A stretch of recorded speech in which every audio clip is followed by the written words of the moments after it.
Pierre Bellemare, fuck you. T'es chaud. Robot. Cet épisode de La Grotte du Barbu vous est présenté par Busineo et Quatuor Prod. Salut les barbus et bienvenue sur ce nouvel épisode de La Grotte du Barbu. Aujourd'hui on va faire un truc top, on va faire un BeetleBot, un robot. Et c'est parti.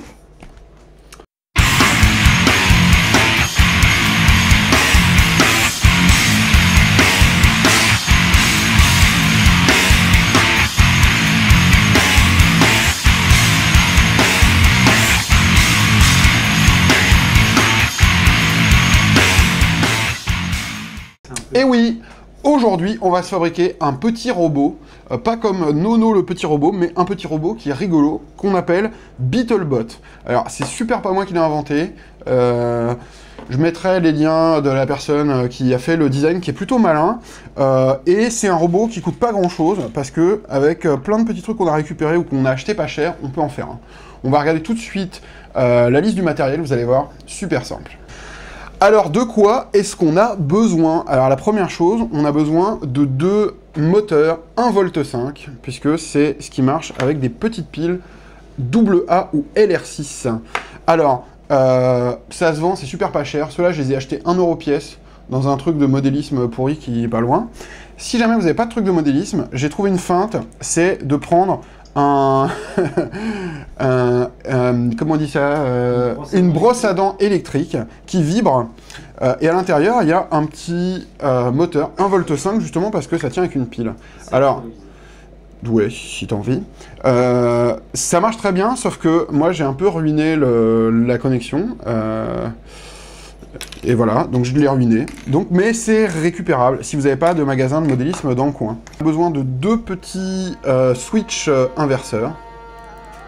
Je sais pas si on voit bien. Voilà, deux petits switch inverseurs.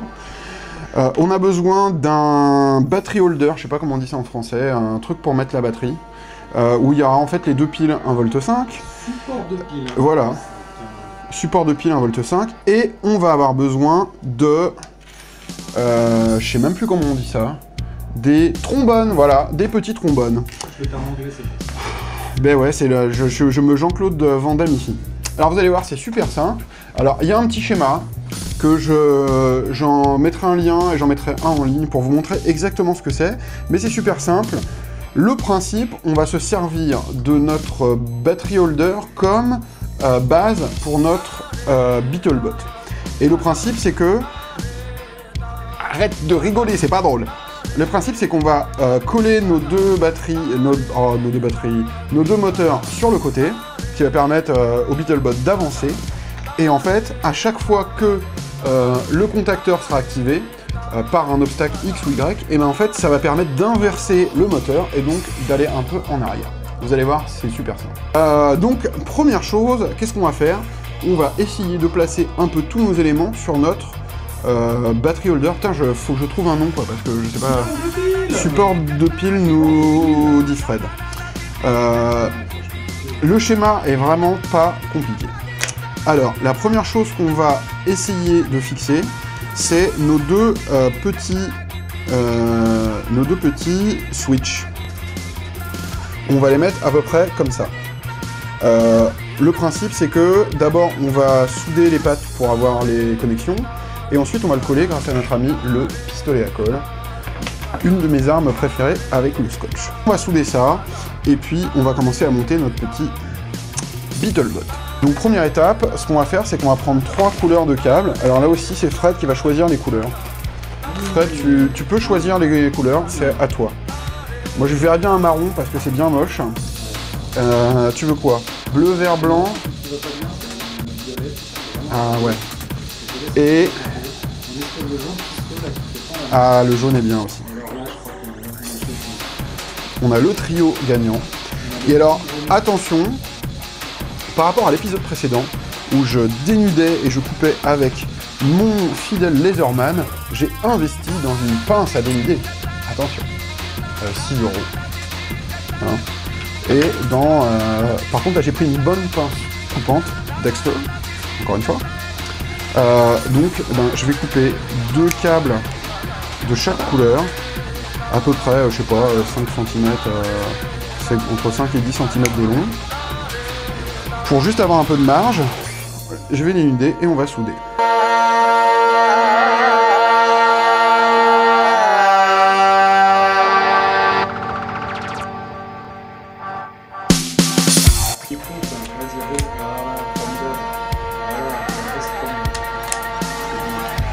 C'est beau avec les marrons.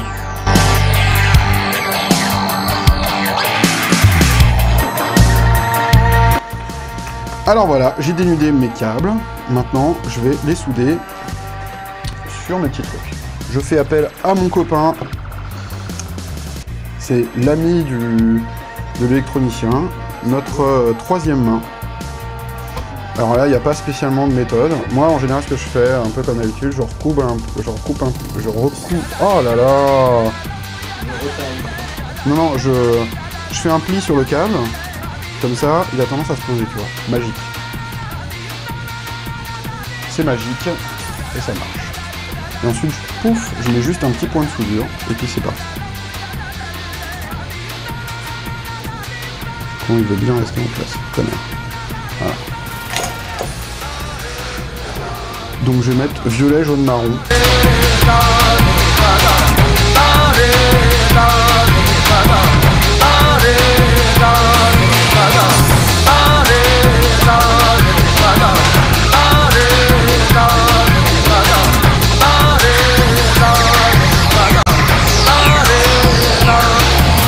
Dans le cochon, mais c'est pas grave.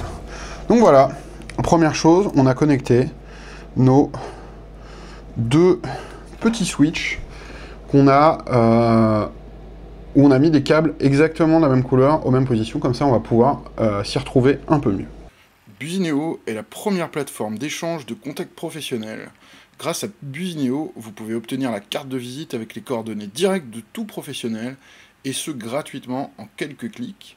Allez donc sur busineo.com. Deuxième étape, une chose importante, c'est que le principe, c'est qu'on a besoin de 1,5 V sur chaque moteur. Ici, on a 3 volts. D'où problème. Donc ce qu'il faut, c'est qu'on vienne souder ici un câble pour qu'on ait 1,5 V là, 1,5 V là. Je sais que plein comprendront pas trop.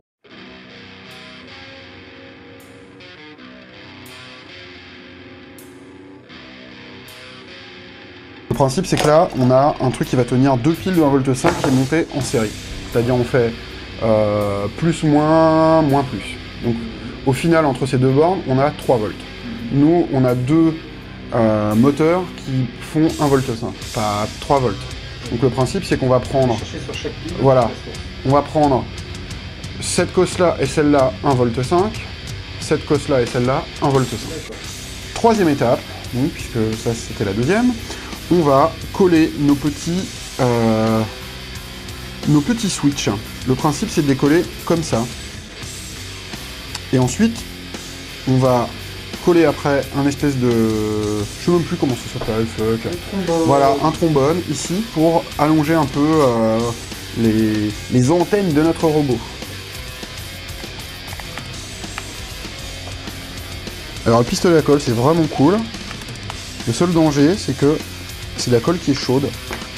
Donc, qui dit chaude, dit cramage de doigts en général. Et qui dit cramage de doigts, dit cramage de doigts pas cool. Voilà. Donc là, j'ai collé à peu près bien, correctement. C'est pas non plus... c'est pas rocket science, comme on dit. Mais deux petits switch. Maintenant, qu'est-ce que je vais faire? Alors, ce que je vais faire maintenant, c'est le truc le plus chiant. C'est coller mes moteurs. Alors, ceux-là sont particulièrement chiants, parce que c'est des moteurs tout bizarres qui coûtent pas cher. Certes, ça coûte pas cher, mais ça va être un peu merdique à mettre en place. Une méthode qui marche bien, c'est on bourrine au pistolet à colle. Ça marche à chaque fois, donc on va essayer. Hein. Puis on verra si ça marche pas. On va pas rentrer dans les parties dans le truc, pour même pas coller le... C'est pas étanche un moteur. Ouais, je sais. Alors, je bourrine, et j'attends un peu.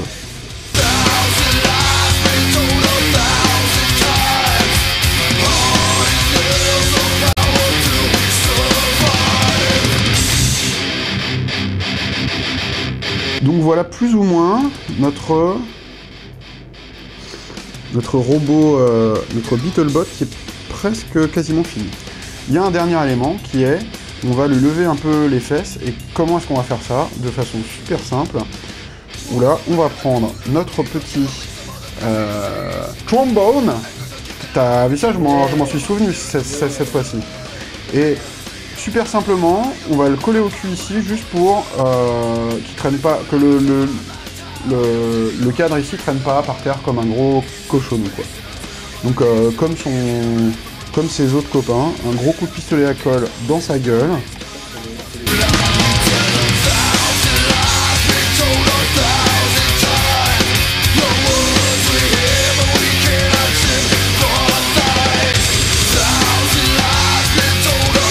Ensuite, il nous reste deux étapes.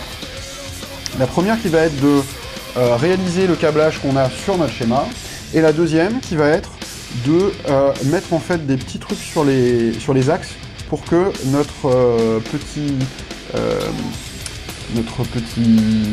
robot puisse avancer, parce que si on le laisse comme ça avec les trucs en métal, ça avancera pas. Voilà, donc notre colle s'est séché un peu. Donc, comme vous voyez, j'ai joué un peu au bourrin, j'ai mis plein de colle, mais c'est pas grave. Je suis plutôt adepte de la politique, qui peut le plus peut le moins, donc peut le plus. Voilà.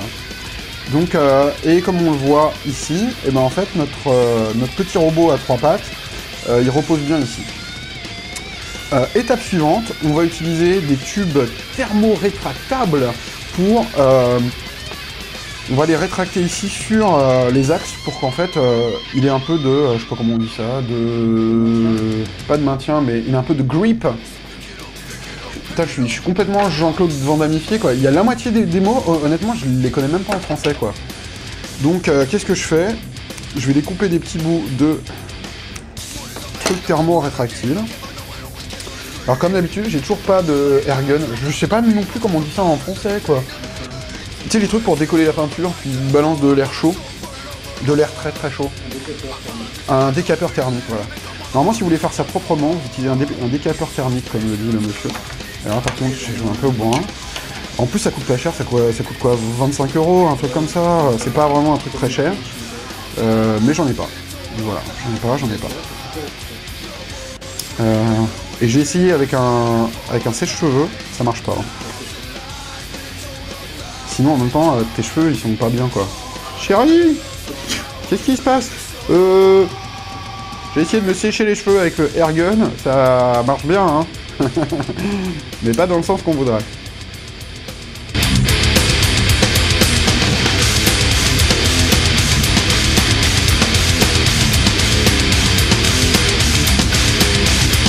Alors maintenant, on va passer au câblage, qui va être en fait le truc le plus compliqué, enfin pas compliqué, mais le truc où il faut juste faire attention. Donc je prends mon petit schéma à côté de moi, je vais nettoyer un peu toutes les merdes qu'il y a partout là. Hein, il y en a pas mal de merde. Pour essayer d'avoir un espace de travail qui soit propre et constructif.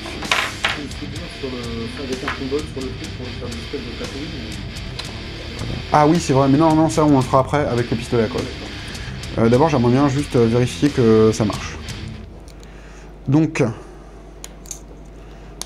hop, ah, et ça je l'ai pas dénudé. Ah si, il est déjà dénudé. Le principe, c'est que je vais connecter...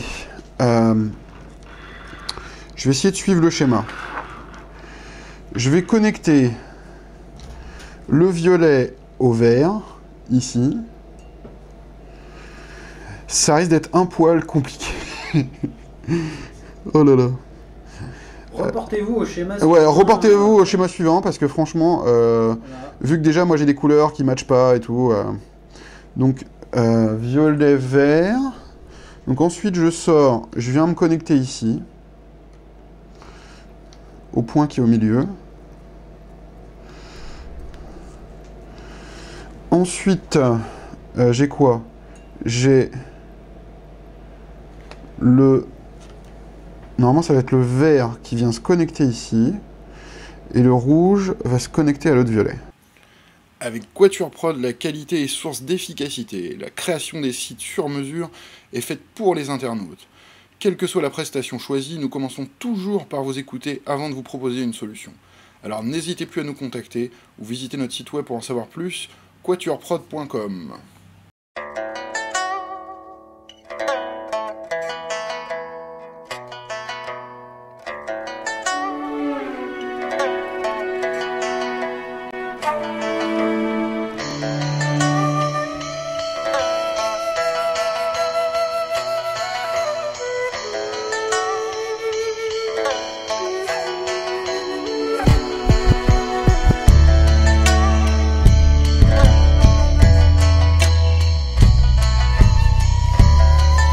On va mettre notre batterie et puis on va tester, voir si ça marche. Alors ça. Celui-là il marche. Celui-là il marche super pas en fait.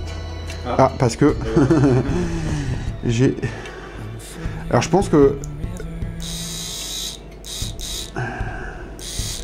Et alors comment ça se fait qu'il marche pas celui-là ?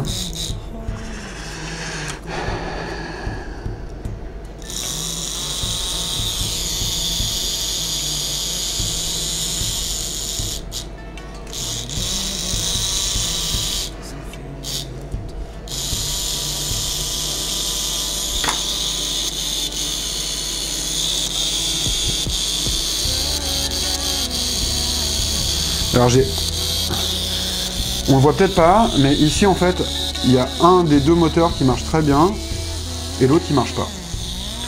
Peut-être tout simplement que le moteur il est tout mort et tout ruiné. J'ai démonté mon moteur et je vais regarder.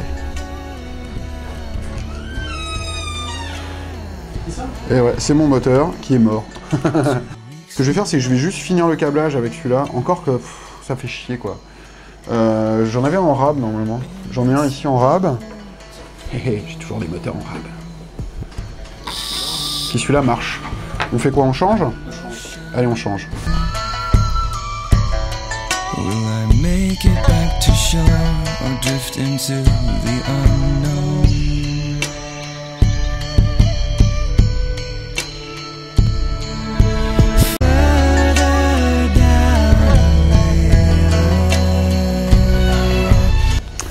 Voilà, donc là je l'ai collé. Et maintenant ce que je vais faire, c'est que je vais mettre un tout petit peu de colle.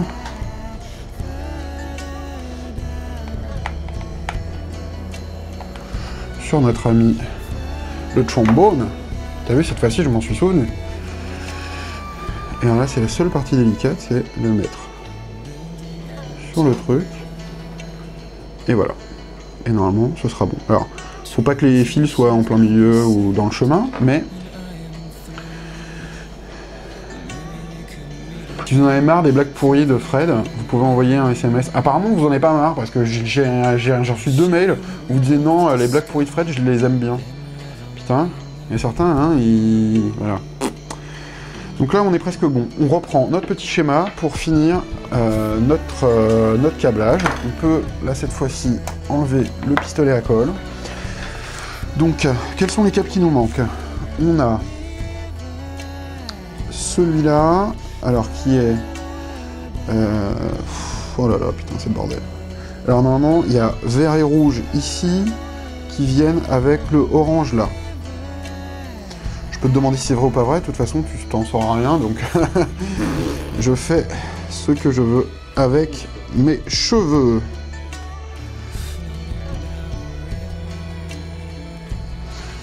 Donc, normalement, là, j'ai plus trop de câbles. Alors, j'ai le plus... ici, qui va venir... Alors, le vert ici, normalement, il est censé se connecter où? J'avais... Oh là là, je suis même pas sûr que j'ai mis ça correctement. Je crois que je vais être obligé de tout refaire. Non. Alors, celui-là, c'est celui du milieu. Il vient se connecter avec le vert et le rouge. Je suis d'accord. Donc le vert va venir se connecter avec le violet. Voilà. C'est un peu genre mec qui se parle tout seul à lui-même. Mais non, nous sommes suspendus.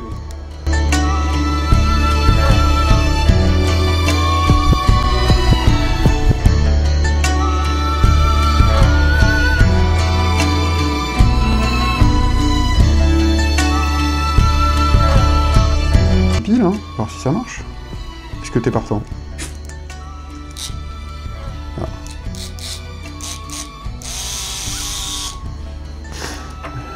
Et on va mettre celle-là comme ça. Et ils vont pas dans le bon sens. Je me suis trompé. Ça a l'air de bien marcher, mais pas dans le bon sens. Ce qu'on va faire, c'est qu'on va inverser les deux polarités des deux trucs.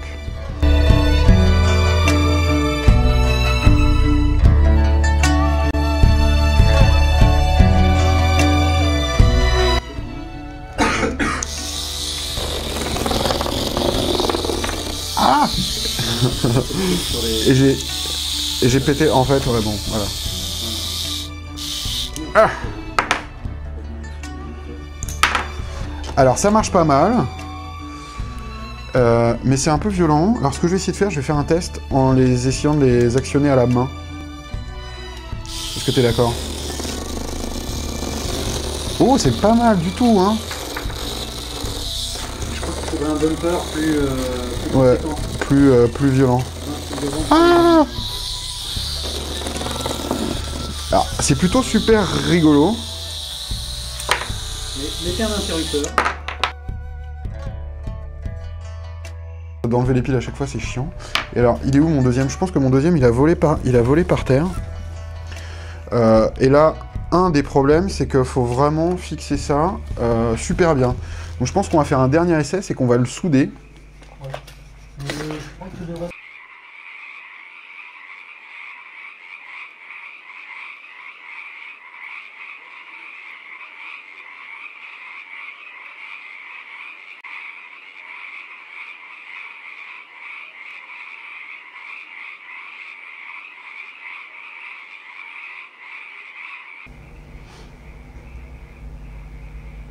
Le truc, c'est qu'il n'y a pas de prise.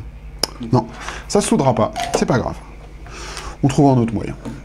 Donc voilà, bah, ça se soude pas, c'est pas grave. À la rigueur, on fera un petit trou, on le clampera, on fera un truc. En tout cas, ça marche pas mal. Seul problème, c'est que moi, j'ai pris des switches un peu petits. Si j'avais eu des switches peut-être un peu plus gros, j'aurais pu souder mes petites antennes. Donc c'est pas parfait, mais quand j'aurai le temps, j'essaierai de le rebidouiller pour faire un BeetleBot qui marche vraiment. Moi j'ai trouvé ça plutôt rigolo. Alors quelques petits conseils: vérifiez la polarité de vos moteurs pour pas qu'ils tournent à l'envers, mais c'est à la rigueur, vu qu'on avait mis un domino, c'est pas grave, on a juste à inverser les différents trucs et c'est parti nickel. Prochaine fois, oui, je prendrai des switches un peu plus gros, et puis voilà. Mais honnêtement, c'est un projet bien rigolo. Je pense que c'est typiquement un truc qui peut être super sympa pour des gamins, genre 6, 7, 8 ans. Vous faites le robot, et ensuite vous essayez de le câbler avec lui, et puis il s'amuse avec son robot dans son coin, et c'est plutôt rigolo. Donc voilà. Comme d'habitude, hein, si vous avez des questions ou des remarques, vous pouvez nous envoyer un petit mail, lagrottedubarbu@gmail.com, ou nous laisser un petit commentaire sur lagrottedubarbu.com. Moi j'ai trouvé cet épisode plutôt rigolo. Alors, semi-échec, hein, on va traduire ça comme ça. Semi-réussite. Semi-réussite ou semi-échec, surtout à cause des switches un peu petits, mais je désespère pas, loin de là, j'en referai un autre, et celui-là il marchera, et on fera des vidéos rigolotes avec.